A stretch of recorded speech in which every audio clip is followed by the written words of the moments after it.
Hey, what's up, guys? How's everybody doing today? So, I got a chance to see Detroit last night, and I have to say, it'll knock you on your ass, but not as hard as you think it will. Basic plot of the movie, it's set during the riots in the 60s, and it's basically about an interrogation that takes place in what looks like a house, but it's essentially like a hotel, kind of apartment-looking, like, landing type thing. And it's all about how cops are mistreating all the people that were there because they thought they heard gunshots. And this is all based on true accounts, like this event, like, actually happened. How 100% historically accurate everything in the movie is, I'm not sure, but it is based on something that happened one night way back in the 60s. Now, the movie is good, and it will keep your attention, like, you will be fully invested in the movie for the majority of the time. However, it took a little bit to get started. Like, it took a little while for liftoff to happen. And then I felt it just dragged on for like 20 or 30 minutes. So I felt like this movie could have been like a half hour shorter. And I kind of touched on this. I saw Dunkirk recently, and I kind of said the same thing. In that movie, I don't really remember too many of the characters' names because it's not about the characters, it's about the event that happened. But then again, with this movie, it is more so about the event, but the beginning where they kind of like struggled to get started and the end where it kind of dragged on, that started to get a little bit too personal with the characters, and I still, like, at the moment, like, I don't remember any of the characters' names. So I felt like the movie lost focus a little bit in the beginning and the end of it. But because this is based on a true story and it might be kind of a touchy subject, maybe they wanted it to be a little bit more personal. I'm not sure. I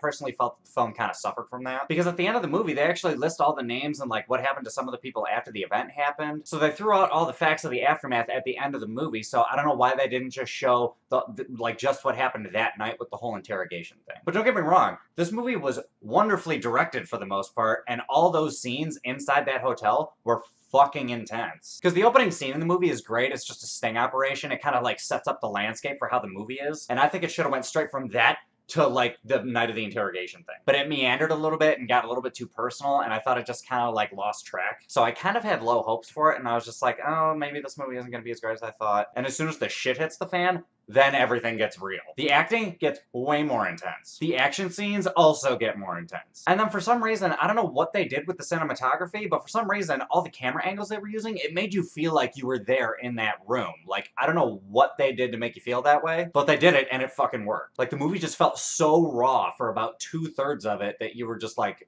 on the edge of your seat the entire fucking time. And one little thing I'll point out, Jason Mitchell, the guy who played Eazy-E in Straight Outta Compton is in the movie. He doesn't have a lot of screen time though, but something about that guy's performance makes me think that he is going to have an Oscar within the next 10 years. Like, that dude is just way too good at what he does. And the movie just has a pretty decent cast overall. Like, Anthony Mackie was good, Will Poulter was really good. There was a kid in the movie who was the lead actor in a movie called Slight that came out not too long ago, and I thought he actually did a really good job. But like I said, the movie takes a little while to get going, the acting is a little bit hammy, but as soon as the interrogation starts, just like fucking all hands on deck. And another thing I thought this movie did really well, especially towards the second half of the movie, was they really tried to drive it home that there's good and bad people on both sides. Like, not all cops and or military men or National Guardsmen are, like, terrible fucking people. Some of them legitimately do not want the city to end in ruins and they don't want people to die. But also, not all civilians are just completely innocent and just getting, you know, beaten by cops for no reason. And the movie also shows that maybe the ignorance of a few people that decide to get violent can really influence other people to get violent that otherwise would not be, and how that can escalate very, very quickly. But at the same time, the people that get angry are not wrong because they're seeing police brutality and like all these other sorts of things. What I'm trying to say is they don't really try to demonize or humanize one specific group of people, and I thought that was very intelligent of them to do that. But anyway, as somebody who's, you know, a stone's throw away, and I've heard many stories of like my parents and uncles growing up about, you know, tanks driving down like residential areas, and just like hearing bits and pieces about some of the stuff that happened. And I think this movie displayed that in a very, very interesting way, and they picked a really good event to kind of like illustrate a lot of the things that may or may not have happened in that time. So overall for a score, I think I'm gonna give it a 7.8 out of 10. The movie might have dilly-dallied around a little bit at certain parts of the movie, but I think it did a good job of illustrating how big of a shitstorm like the 60s were for the people of Detroit. So despite the fact that it's not the best movie in the world,